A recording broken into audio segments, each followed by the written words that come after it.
Hey, so I just posted. I had a bit of a headache, and I had a migraine like a few days ago. It was bad. I don't get migraines often, but I was worried. All right, I'm gonna get in a migraine or something, but I feel like it's just a headache because I was dehydrated, so I drank some water. But I'm still gonna go to sleep. And but then before I went up to bed, I was like, well, let me just check, because it's retracing now exactly like we expected it to. Right? My last updates, I was telling you guys how.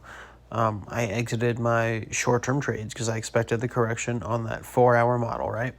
So the 4-hour and the hourly reset. Now, looking at the charts, a couple things I wanted to quickly mention. So the 4 hour is getting kind of low, and it's kind of getting to those levels where it's like it's pretty close. This candle has 2.5 hours left. Between this candle and the next candle, essentially in the next like 6 hours, we might see the 4-hour start to reverse. And I mentioned earlier that if she pushes up into the cloud, BTC is running straight up to 45K. So really quick, because somebody mentioned in the chat, they said, is the daily model looking bearish? So on some of the alts, it kind of is. I mean, it's not bearish per se. It's just it's getting up to those higher levels where it can come down. But if you remember earlier today, the hourly was really high and she kept going up. So there's still plenty of room. You could still get several candles, which means we could have several more green days. So a couple quick things. So if we were to drop down to the 4-hour really quick, just so I can show you guys why I'm still bullish. Let's do this. So we have the Stoke models really locked in. Since this bottom, right, we had this inverted head and shoulders, the start of that new impulse wave, right, that first motive, and then a correction, and then that next motive wave. So that already looks good. That all looks really bullish, plus there are a whole lot of other variables at play that I'm bullish about, but things like that look bullish. Now, you can do a Stoke analysis and say, all right, well, let's look at the Stoke, right? So you see how the Stoke was down here on the 4-hour, went up high, down low, up high, down low, up high, down low. Really nice repetitive wave structure, right? So here, when we were still going down, we had a big move down, small move up, big move down. If you follow the Stoke from the top, big move down, then the move up on the Stoke, and the big move down on the price, right? So big move down, small move up, big move down. That's going to create a downtrend. If you go down $10, up $5, down $10, up $5, down $10, you're going to keep going down. That creates a downtrend because you're going every step you're going down 10 and you're going up only 5. You're not recovering the 10. You're only going back. You're bouncing up 50%. You're dropping 100%. You're going up 50%. You know what I mean? So when we had the daily reversal, and this is what the multiple time frames, somebody who just joined said, hey, I'm curious, can you teach me about using different time frames? And I've talked about this in a bunch of videos. When I refer to using multiple time frames, this is why it's so important. This point right here, this bottom, was the bottom on the daily. So the daily started that big reversal, and when that happened, we saw a shift. Instead of the 4-hour model having a big dump down and a small move up, and a big dump down, right, and a small move up, it shifted and reversed. So here we have the daily model, which bottomed out right here. Well, it bottomed out twice, kind of, but it started that next leg up here. And that's right when right when the 4-hour saw that shift. So now on the 4-hour, we had a big move up and a small move down. Big move up, and so far it's a smaller move down. So as of right now, this last move up got rejected at the bottom of the cloud. That's my Ichima resistance right there. So we had a smaller move up here. The initial pump was really nice. Then we had a small retrace. Everything looked really bullish. Then this next move up kind of stalled out. We didn't get that much upward mobility. We did on the altcoins, but not really on Bitcoin all that much. But that's actually okay. If this candle right here is the reversal, or the next candle even, and we don't go down very much more, we're not erasing this gain, right? So our overall trend is still a bigger move up, and then it has a smaller move down. So here we had a really big move up and a tiny move down. And then we had not a big move, but we had a little bounce here and then a smaller move down. So we didn't erase this entire gain. So that overall trend is still bullish. We're still trending up, right? So that shift tells me that we're still bullish, and that is going to reverse bearish. We are going to have another bearish move down, which is going to be a big multi 6 to 10 day correction. It might not be quite as long, it depends. And that's going to happen with the daily model. So the daily model here on the Stoch is getting a little high. It had like almost faked out, right? And almost went back down, and then it recovered and kept going up. So the daily model is not really clear. You could see the 4 hour had a really nice repetitive up and down wave structure on the Stoch. The daily model doesn't really have that here on BTC. So we don't have nearly the data that we have on the other time frames. So on the 4 hour, we have a nice clean repetitive structure with that wave cycle, and we don't have that on the daily. You can see the 222 EMA was the big rejection, along with the bottom of the cloud on the 4 hour model. So now we aren't necessarily going to turn down, because I expect this red day to get erased by when we switch back green, which I believe will happen very soon. Now, if we were turning bearish, I would expect to not get a bullish reversal on the next couple candles, and we go back down and erase this entire gain. Essentially, we go back down below 36. Going back down, or actually 36.4 or so. If we were to go back down below 36.4 on BTC, that could potentially mean we're going to get a bigger move down. We still have the main support at 30K, and I still have no reason to believe we're going to lose that. The only thing that doesn't look really bullish is Bitcoin, because all the alts do look really bullish. Even Ethereum, right?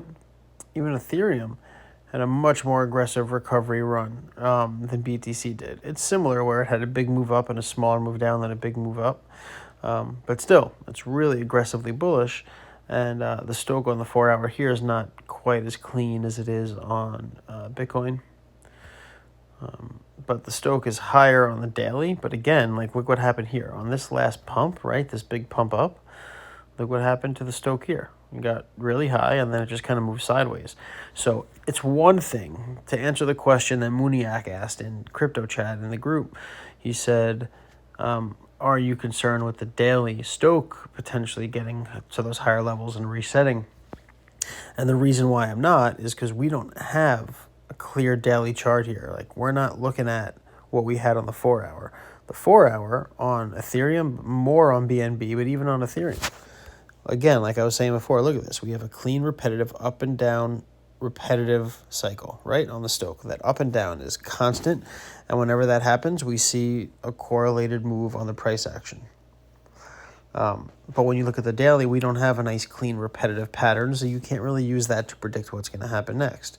If you were looking at the daily here, when you were riding, the Stoch was all the way up to these higher levels for 6, 7, 8 days in a row, you wouldn't be able to look at that and say, oh, well, look, we're about to come down because the Stoch's really high, so we're probably going to reverse. Well, clearly that's not the case, right? Because it was really high here, and it didn't reverse on April 30th. It didn't reverse on May 1st. It didn't reverse on May 2nd or 3rd or 4th, 5th, 6th, 7th, 8th, 9th, 10th. It didn't actually start coming back down until like May 12th. So I'm not worried about the daily Stoch. That's not really factoring in.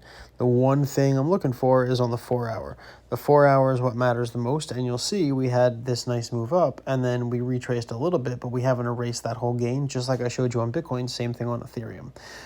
This 4 hour candle is turning green here. Again, like I said, there's a pretty good chance it could be this candle or the next one, and that's kind of why I decided maybe I'll just record a quick video, because I'm kind of worried that this might give us that bounce here.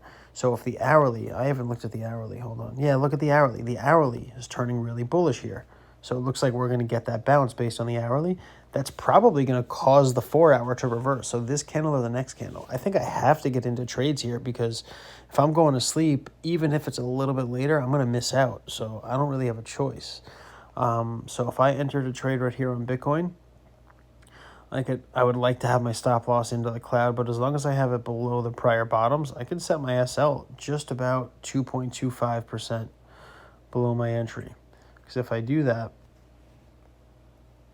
I can enter here, stop loss goes below the prior bottom. We're turning up on the Stoch here on the hourly, so there's a really good chance we're going to continue upward.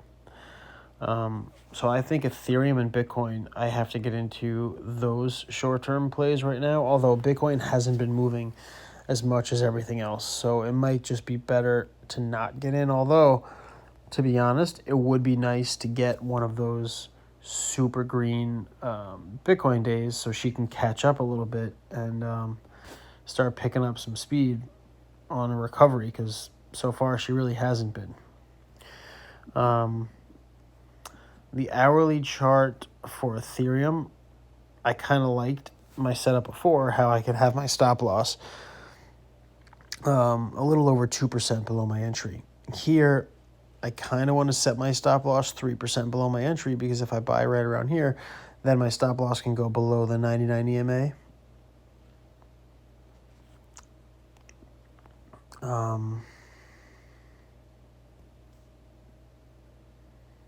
All right.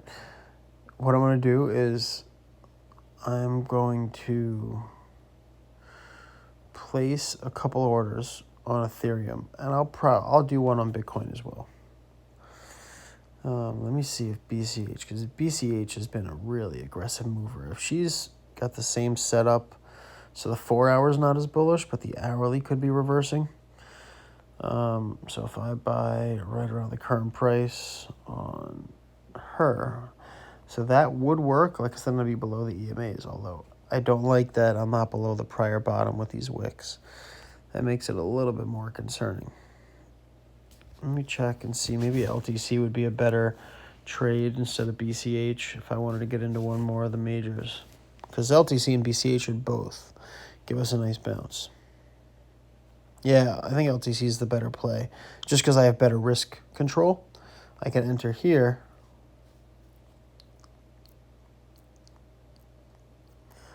Stop loss goes about 3% below my entry, just like I was planning on Bitcoin.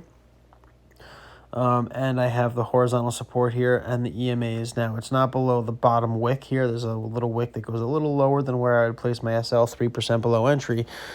But since the Stochastic is turning up, I think I'm pretty confident we're going to move up. I'll see, we're already going up. So now I'm going to have to pay a little bit more. All right, so I think I'm going to do that. I'm going to get Ethereum and I'm going to get LTC right now. So I'm going to end, see it's already pumping a little bit. So now I already have to pay a little bit more than I wanted to. But what I'll do is I'm going to go buy a little bit. I'll FOMO a little bit at the current price. I'm going to put half of my position in right now, just in case she starts bouncing more aggressively.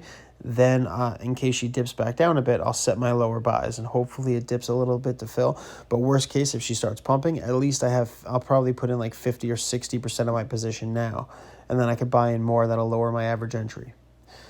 So I'm going to enter into the majors, and then I'm kind of sticking to the same alts I've been trading, so Link has already pumped back up. I wish I never got out of that trade.